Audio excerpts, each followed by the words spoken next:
В этом видео я собрал всю самую важную информацию по выбору бутс. Я расскажу вам про самые главные критерии, на которые необходимо обратить внимание. Начнем от самого важного критерия и дойдем до малозначительных. Расскажу, как правильно узнать свой размер, почему нельзя покупать черные бутсы, а в конце видео мы вместе с тобой выберем тебе идеальную пару. Поехали! Самый важный критерий при выборе бутс, на мой взгляд, это подошва. Именно от нее мы начнем отсеивать все неподходящие бутсы. Давайте быстро разберемся вообще, какие бывают подошвы и чем они отличаются. FG подошва от слов Firm Ground или же натуральное поле. Это, наверное, самый распространенный тип подошвы, и найти такие бутсы можно везде. Их главная особенность – это малое количество шипов.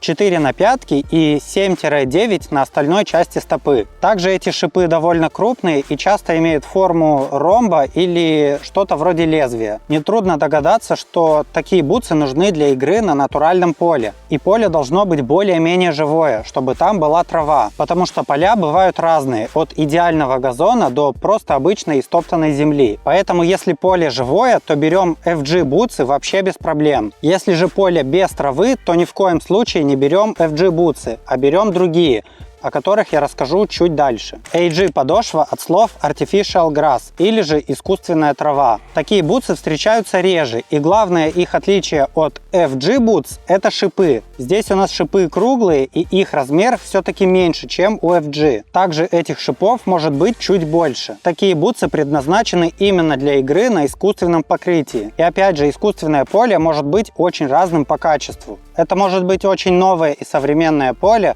где много резиновой крошки и песка, а сами травинки целые и длинные. А может быть очень старое и убитое поле, с очень жестким покрытием, все истоптанное и порванное. Если вы играете на более-менее свежем поле, то обязательно берем бутсы с AG подошвой. Если же поле очень старое и убитое, то не берем такие бутсы. И я вам строго запрещаю играть в FG бутсах на искусственном поле, потому что это очень опасно для здоровья. Более подробно я об этом рассказывал вот в этом видео, обязательно посмотрите. Следующий тип подошвы – это сороконожки. Их отличительная черта – это много мелких шипов. И вот они как раз таки идеально подходят для убитого натурального поля, где в основном просто земля. И также подходят для убитого искусственного поля или вообще для асфальта. Благодаря тому, что шипы тут мелкие и их много относительно бутс, вам будет намного комфортнее в них играть. У вас не будет такой гигантской нагрузки на колени или на спину, как если бы вы играли в бутсах. Но еще стоит сказать, что есть еще подошва Multi-Ground. Это что-то вроде гибрида между FG подошвой и AG подошвой. Но такие бутсы я встречал еще реже. Итак, тип подошвы – это самое важное и первостепенное, что необходимо учитывать при выборе бутс. Итак, следующий критерий – это размер бутс. Очень важно, чтобы размер был правильный. Если вы возьмете бутсы на размер меньше, якобы для лучшего контроля мяча, то ничего хорошего из этого не выйдет. Во-первых, если бутсы вам будут жать, то ваши белые ногти на ногах перейдут на черную сторону и в буквальном смысле почернеют. Во-вторых, ухудшится кровообращение, и вы будете чувствовать, как ваши ноги немеют. Никакого контроля, не то что лучше, его вообще не будет. Но тут есть нюанс. Если вы хотите купить кожаные бутсы, то их можно взять на пол размера меньше, так как они в итоге могут растянуться и сядут на вашу ногу. Потому что кожа или хороший кожзам тянутся лучше, чем современные материалы, из которых сейчас делают бутсы. На пол размера это максимум, и только кожаные бутсы, запоминайте. Но если же вы возьмете бутсы большего вашего размера или просто на вырост, грубо говоря, то тут тоже есть серьезные минусы. Во-первых, ваша стопа будет гулять внутри бутсы. А если стопа гуляет внутри бутсы, то это в 95% случаях ужасные мерзкие мозоли. Я думаю, вы и сами знаете, насколько неприятно с ними играть.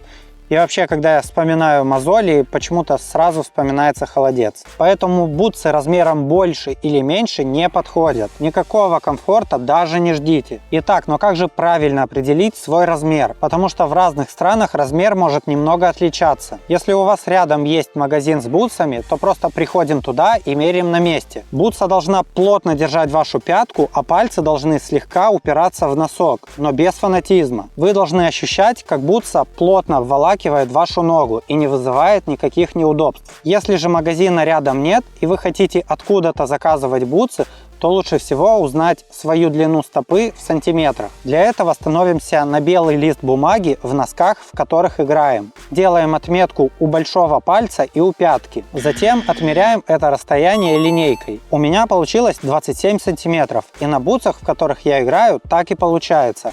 Размер 8 EK, 42,5 европейский и 27 сантиметров. И когда вы будете заказывать откуда-то бутсы, вы точно будете знать свой размер и не ошибетесь. Итак, следующий критерий, на который мы должны обязательно обратить внимание, это ширина стопы. У всех у нас уникальная стопа. У кого-то широкая, у кого-то узкая, у кого-то средняя. Поэтому не стоит недооценивать ширину стопы. Если у вас широкая стопа, а вы будете играть в узких бутсах, то ваши ноги будут очень быстро уставать и вам будет неудобно. И наоборот, если у вас узкая стопа и вы будете играть в широких бутсах, то ваша стопа будет гулять внутри бутса. У вас будут бесконечные мозоли, и вы будете чувствовать, как будто вы играете в галошах. Поэтому желательно, чтобы вы могли померить бутсы перед покупкой. Лично я однажды не обратил на это внимания и целый месяц не мог понять, почему мне неудобно. Вроде бы размер мой, но все равно что-то не так. Если у вас так же, то это может быть из-за ширины стопы. Поэтому, когда вы меряете бутсы, смотрите, чтобы они были вам удобны не только по длине, но и по ширине стопы. Следующий критерий – это цена и, соответственно, качество самих бутс. Здесь я выделю 4 разных уровня по качеству бутс. Первый уровень – это самые дешевые бутсы, которые можно купить на рынке на развес. Их качество очень ужасное, в них будет очень неудобно, потому что они пластиковые и вообще не эластичные. Прослужат они вам недолго, и на самом деле у них очень много минусов, но зато они дешевые. Второй уровень – это так называемые клубные бутсы. Они уже в целом нормальные и стоить они могут около 50-70 долларов. Качество у них уже получше, чем в самых дешевых, и может один сезон вы в них отыграете. Вначале они могут быть довольно жестковатыми, но со временем они смягчатся и сядут на вашу ногу. Я рекомендую такие бутсы ребятам, у которых еще быстро растет нога. И в целом по вашему бюджету это будет оптимальным выбором, так как они недорогие и в целом в них нормально играть. Третий уровень – это уже версия Pro. Качество у них уже получше, чем у предыдущих. На ноге они уже кажутся более удобными, и в целом материалы и сборка уже на порядок выше. Лично я играю сейчас в таких, и в целом я ими доволен. Новые такие бутсы будут стоить примерно 100 долларов. И как по мне, по соотношению цена-качество это очень хороший выбор. Явных минусов у таких бутс нет. И тут, наверное, все уже зависит от бренда и от конкретной модели. И четвертый уровень – это версия Elite. Это самые навороченные и самые дорогие бутсы. Что касается качества, то оно тут высочайшее. И если не играть в них на асфальте, а ухаживать за ними, то они прослужат вам очень долго. Все материалы очень приятные на ощупь, и выглядят они и вправду как для элиты. Также они отличаются от Pro версии тем, что у них прозрачная стопа с шипами. Не знаю, насколько они лучше, чем непрозрачные, но вот визуально они очень красивые. Но за такую красоту придется отдать и 170, и 200, и даже 250 долларов, что, на мой взгляд, является большой переплатой, так как разница в качестве по сравнению с Pro версией не такая большая, как разница в цене. А особенно если вам еще нет 16 лет, то такие бутсы я бы вам не рекомендовал по следующим причинам. Во-первых, в 16 лет это все-таки большая сумма, на мой взгляд.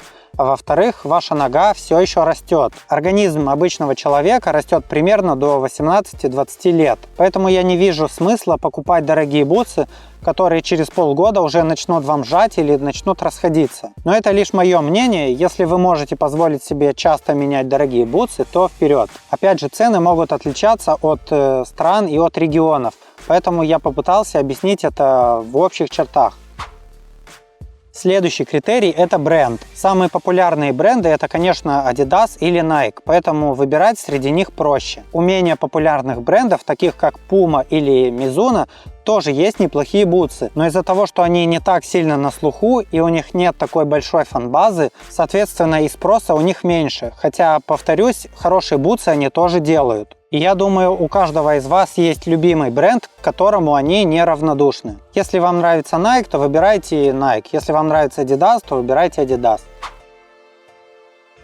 А следующий критерий – это цвет бутс. И, пожалуйста, не покупайте черные бутсы. Это единственное, о чем я вас попрошу. В жару на искусственном поле вы будете шкварчать как бекон. Минимализм и скромность – это, конечно, хорошо, но в случае с бутсами это просто непрактично. Выбирайте любой цвет, кроме черных.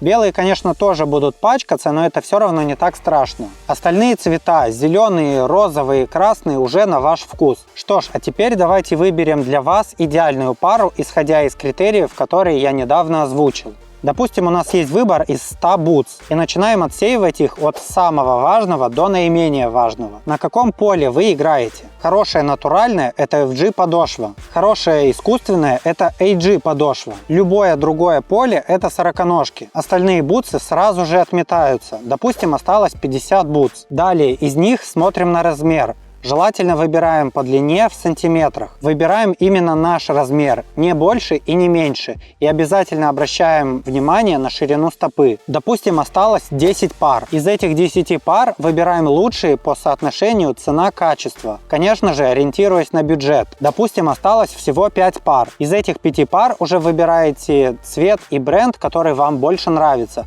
Но только, пожалуйста, не черные. Что ж, я вас поздравляю, только что вы выбрали для себя идеальные бутсы. Когда я был подростком, я выбирал бутсы просто исходя из их внешности. Я вообще не задумывался о том, на каком покрытии я играю и как правильно вообще выбирать бутсы. Я тогда попросту всего этого не знал. Поэтому я надеюсь, что это видео было вам полезно и оно поможет вам выбрать идеальные бутсы. Также я буду рад почитать про ваши критерии, по которым вы выбираете бутсы. Также, друзья, я открыл телеграм-канал по ссылке в описании. Там мы можем пообщаться и можете позадавать ваши вопросы. А у меня на этом все. Пока.